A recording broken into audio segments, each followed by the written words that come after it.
a very bad habit that highest level of athletes. Everybody does it. Yeah, not they just do it in the beginners. UFC during world title fights. By the way, you're doing it. Yeah. You right now that think, oh, I don't do that. You're doing it. If it's soccer moms doing cardio, right. I don't care. Right. Have fun. Right. But I got fighters that want to. All right, everybody, back at RKM with Icy Mike and the crew, and today we're talking about small coaching details that pay big dividends. And the one that we want to talk about specifically today is a very bad habit that highest level of athletes. Everybody does it. Yeah, not they just do it in the beginners. UFC during world title fights. Yeah, and it's becoming complacent during your drilling to where you do your drill, right? So let's say it's we're doing 1, 2, 3. Yeah, cross hook, and that right there. It's that moment in between where they relax and it's like, my turn's over, now it's your turn to go. There's a worse one. There's a worse one I even hate. Add some footwork at the end. Yeah. The reset. Ah! And this is something that, Coach, you've said you've dealt with your students, no matter how many times you remind them. I know I personally have dealt with it too. And I'm like, and I'll stop it. I'll stop the drill. I'll be like, everyone, listen, I need you to do this. Let's say it's 1, 2, 3, 1, 2, 3, exit, and you're here.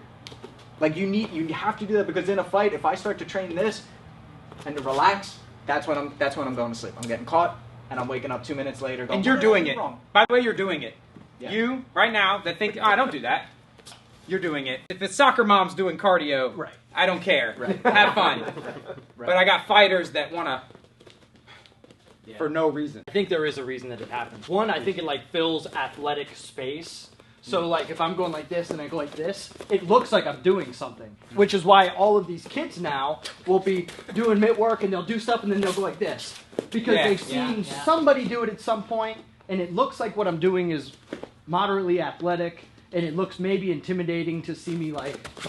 Yeah. But that's not what they're doing. I'm totally intimidated by that. They're going like, it's also when people get stuck.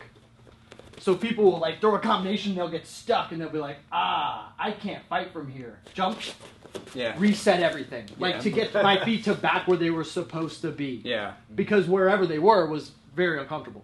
One big problem with this whole thing is you will get away with it.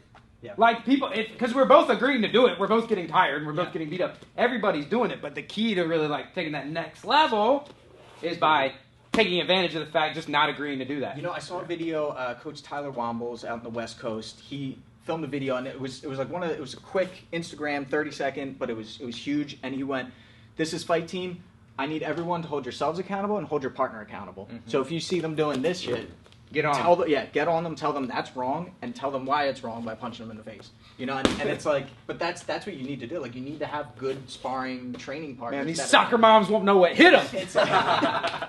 We have the living embodiment of the absence of this reset, or some people call it, Coach Barry Robinson calls it a rhythm step. That sort of just, I'm not doing anything. Right. Sometimes I joke about the L step to nowhere. We talked about. Yep. You know, why did you do that? I just didn't know what else to do. It just felt good. I'm hoping Gabriel has a way that we can help you help others not do this. When I watched some of the best fighters in the world, I went, they're never off. They're on all the time, like even far more than me. Because I've been in fights before where I get hit and I was like, I lost focus for a second there. I wasn't thinking. Who's always on point? Floyd. Floyd Mayweather. You see that guy, and it's like every second his brain is ticking, ticking, ticking. So what I try to do when I shadow box now is I try to go, okay, number one, there's no time where I'm doing nothing. So if I'm here and I'm moving around, there's a reason I'm moving. And it's so I can get mobile and be defensive. If I'm getting down here, it's because I'm getting ready to attack. But my mind never shifts to anything else other than what I'm doing right now. As opposed to, well, maybe I'll watch that movie later and I'll have to call my girlfriend. And then, okay, I'm back here and then, Yeah. Don't 100%. tell your wife about the girlfriend. 100% 100% in the moment. And then what you can do if you're a good pad holder, instead of calling only for offense, so say jab cross jab, and then I give him a break and I think of my next combo and he's like, hey, I'm bored, what am I doing? I need to make this guy work. He needs to always be working. So he's here and I'm keeping him honest. There's no break time for him. And as I'm doing this, I say cross hook cross. And I'm back. And I'm making him think. And the round kick. and then right away I'm coming back. Yeah. And this is how I went to do it right then. I threw the round kick thinking, oh, he's going to keep explaining, and I was about to relax, and I was like, oh. Yep. So this is good coaching. A good coach or a good drilling partner is not going to give you downtime, because sometimes we have to force our students to push themselves outside their boundaries. So like when you and I were drilling earlier today, instead of boom, boom, boom, and then we're like, oh, okay, we'll take a little break, we'll move around. We were going back and forth nonstop. And that's sort of what I've done for myself. I just feel like those are key moments in fights. It's like when we drill, we tend to think it's my turn, it's your turn, but in those transitions is when things happen. That's when people get caught. That's when they get knocked out. So if you're not training that, then you're training to be bad in those situations. You're training to be complacent and lazy. It's whoever chooses to fill that moment. We use the term here, we call it presence. I view it, I plug it in as an attack. Like I have a jab, I have a cross, I have a hook, we have presence. And I'm trying to give them something to do. I like to teach people in and out a lot. So especially when you go out, I like to insert double jabs.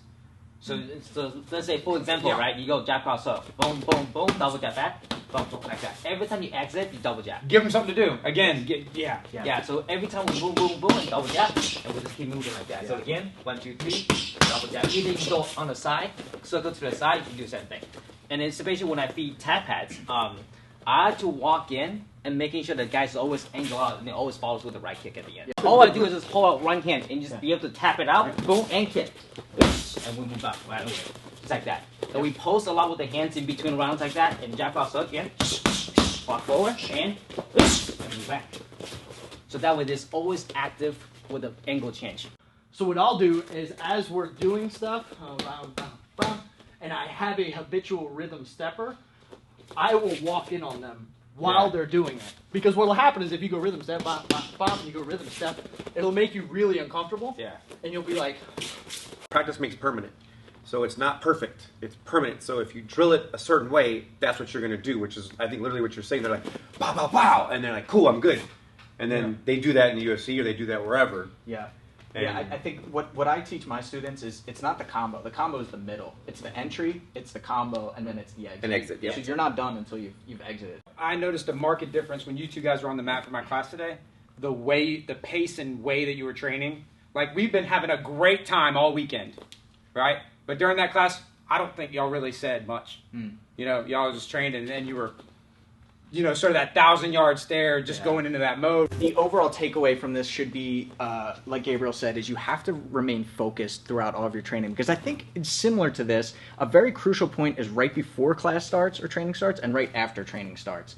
People tend to get in the mode when they start moving around or when they start drilling or when sparring starts. And as soon as class is over, they're back to bullshitting and kicking it with the friends. But at that moment is usually when I pull out my phone and I start writing notes of things that I need to work on, things that sort of clicked for me. And that's why I always recommend help clean the mats, because when I'm mopping, I'm thinking about what I did in class, and it's my chance to let it all marinate. It's like a zen moment, sort of. Yeah, but I really think those are the key moments. And again, it's the transition period. It's not actual training, it's before and after. Be a stickler. If you're a coach, if you're a student, and you got a coach in your head, be a stickler and just don't become lazy in those moments. Those are the most important points. Follow everyone, links in the description below. Thank you.